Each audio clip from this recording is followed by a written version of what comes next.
Part 2 of the Gods and Goddesses of Olympus, the 12 Olympians.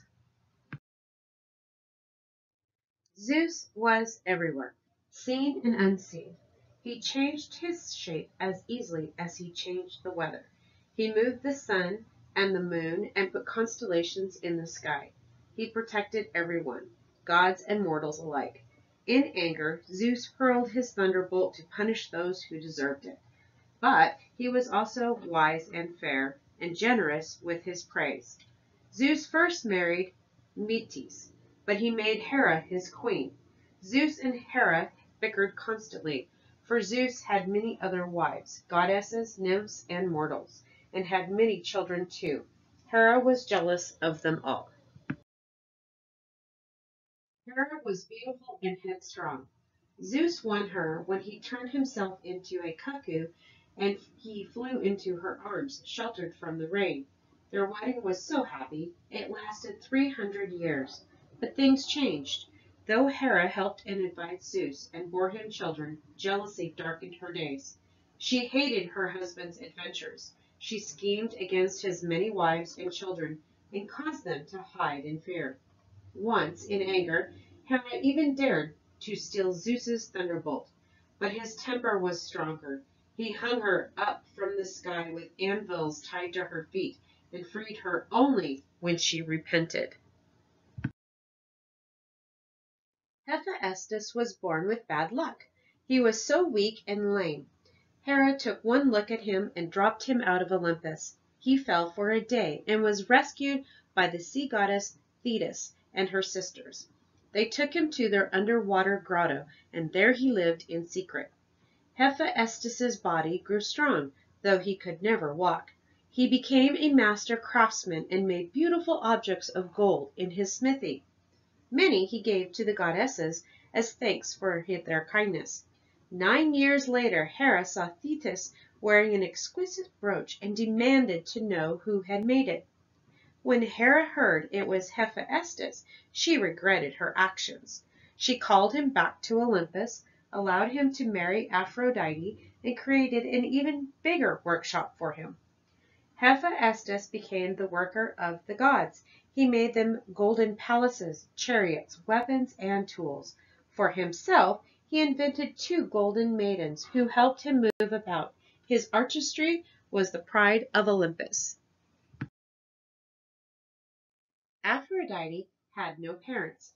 She rose out of the sea on a cushion of foam. She was so beautiful, love bloomed around her, and sometimes jealousy. Despite Hera's protests, Zeus gave Aphrodite a throne on Olympus and made her Hephaestus' wife. But she wasn't always true to her homely husband, for Aphrodite wore a magical girdle that made love flare up among the gods. Even Ares was a victim of her beauty, though he loved war more. Eros was wild and mischievous. Some say he was born at the beginning of time. Some say he was the son of Aphrodite and Ares. Eros's greatest delight was to zip around shooting arrows of desire into innocent victims. Instantly they fell in love, whether they wanted to or not, and no one could stop him, not even Zeus. Ares was a god not even a mother could like. He was a cruel, bad-tempered coward who loved war. The bloodier the battle, the better. In defeat, he was a bad loser. If he was wounded, he startled even the gods with his pitiful tears. Ares stirred up trouble wherever he went. Except for Aphrodite, no one wanted him around. Poseidon was moody. His temper could be as violent as the seas he ruled. He shook his trident, and leaping waves flooded the land. He struck the earth, and mountains erupted. When he was calm, rivers dried and islands formed. Poseidon created the first horse from a rock with one blow. He raced the waves and traveled to Olympus in his golden horse-drawn chariot. Most of the time, Poseidon lived in a golden underwater palace with his queen, Aphrodite, a lovely sea goddess. They had 3 children together, though Poseidon had many more. Like Zeus, he could not resist goddesses, nymphs, or mortals.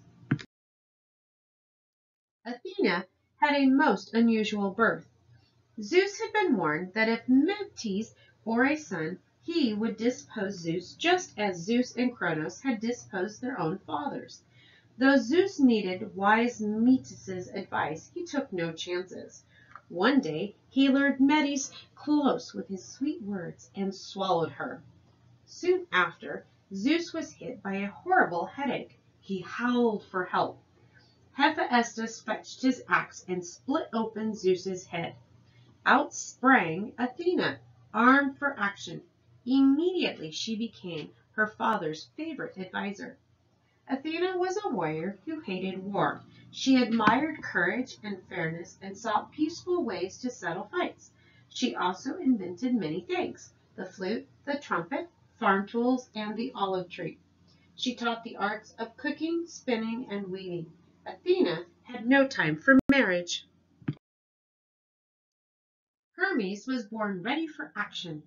As his mother slept in her cave, he slipped out of his cradle and went looking for adventure. He saw a tortoise, killed it, and invented the lyre from its shell. As he taught himself to play the instrument, he spied his brother Apollo's cows and stole them. Cunningly he swept away their footprints, and Apollo couldn't find them anywhere. When little Hermes confessed his trick, his brother was furious. But Hermes was shrewd. He knew Apollo loved music and offered him the lyre for the cows. Apollo gave him the cows and more and left happily with the lyre. Zeus was amused by his clever son, but scolded him too. Hermes promised not to steal or lie again. Not much, anyway, if Zeus gave him a throne on Olympus. Zeus couldn't resist. Hermes could talk anyone into anything. Hermes grew up to be Zeus's personal messenger and helper. He traveled as fast as the wind on winged sandals. He guided souls of the dead to Hades and brought good luck to travelers everywhere. Archimedes was just minutes old when she helped with the birth of her twin Apollo.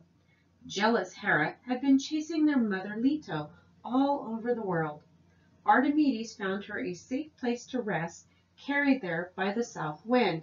One day, her proud father asked Archimedes what present she would like. Archimedes knew exactly what she wanted. She asked for a bow and arrows like Apollo's, so they could hunt together. She asked for a band of nymphs for companions. She asked to stay young forever and never have to marry. Zeus granted all her wishes and more. Archimedes was determined and fought for what she wanted. Her arrows stung and she could cause suffering, but she loved animals and children and protected them. Apollo grew up quickly as gods do. When he was 4 days old, he had asked Hephaestus to make him a silver bow and arrows.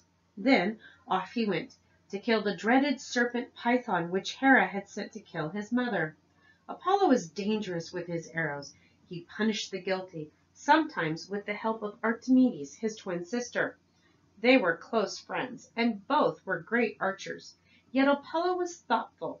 He advised others that one should search to know oneself. He also believed one should not overdo anything. He said pan metron ariston, which means everything in moderation. Apollo had a tender side to him too. He healed the sick, cared for animals, and brought delight with his music. No one played the lyre as well, and no one sang as sweetly as Apollo. Hades was as grim and gloomy as the underworld where he lived. He was also rich, for all the treasures in the ground were his. Hades rarely left his dark kingdom of the dead. When Hermes brought souls of the dead to him, he prodded the unwilling ones into the shadows. He saw that none escaped.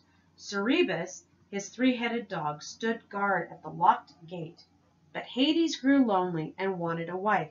Zeus said he could have his daughter Persephone. But Zeus knew she would not want to part with her mother Demeter, who lived to live in Hades' gloomy kingdom. Nor would Demeter let her go. So Zeus told Hades to kidnap Persephone. Hades rode up into the brilliant sunshine, and that is what he did. Demeter and Persephone were always together. Gentle Demeter loved her daughter and took her wherever she went as she tended her grain fields. But one day their joy vanished. As Persephone was out with friends picking flowers, she disappeared. No one saw what happened, not even Demeter. She did not see Hades charge up in his chariot and snatch the lovely Persephone. She did not see him take her down to the dark underworld to make her his queen. She did not hear her scream and cry for her mother. Demeter searched the earth for Persephone. She grew haggard and neglected her fields. At last she heard what had happened. Furious, she told Zeus that until Persephone was returned, she would cause a famine, and she did.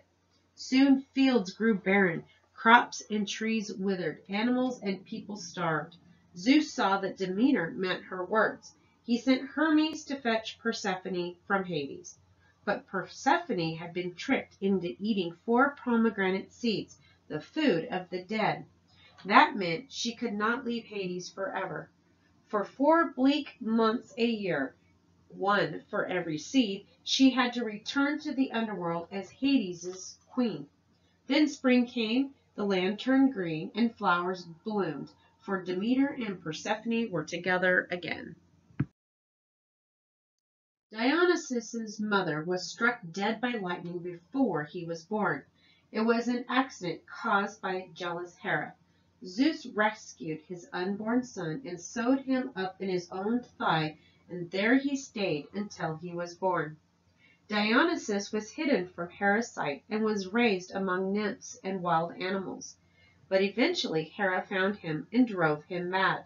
Dionysus traveled the world over, teaching the art of winemaking. With him went a band of wild satyrs and maenads. They danced in a frenzy and raised a rumpus wherever they went. Hera had driven them mad too. Later, Dionysus recovered, and despite Hera's protest, was welcomed into Olympus. Kind Hestia gave up her throne for him. She was comfortable by the hearth. Hestia rarely left her place by the hearth. She saw that the sacred fire of Olympus never died out. She protected every household and hearth on earth, and was honored by gods and mortals alike. Hestius, the gentlest of the Olympians, chose not to marry. She had enough to do as the peacekeeper of her quarrelsome family. Yet despite all their quarrels, there were harmonious times too. Times when they all, each unique god and goddess of Olympus, ascended to their thrones, and they were magnificent. In this book are just a few of the many Greek myths that have been told over thousands of years. In various versions, the myths have been passed on to us, first orally, then written down by scholars through the ages. The myths have influenced many cultures. Even the Romans modeled their gods and goddesses on the Greek ones. The myths have endured the test of time. Even today, the gods are valued for their human qualities, their humor, their lessons, and their wisdom. They have become part of our lives in ways we don't even notice. The next time you hear a clap of thunder, or feel the wind, or see golden wheat swaying in the fields, or hear exquisite music, what will you think? Is that Zeus shaking his thunderbolt, or Hermes flying past? Is it Demeter playing with her Persephone? Is that Apollo's song filling our ears? They are still with us.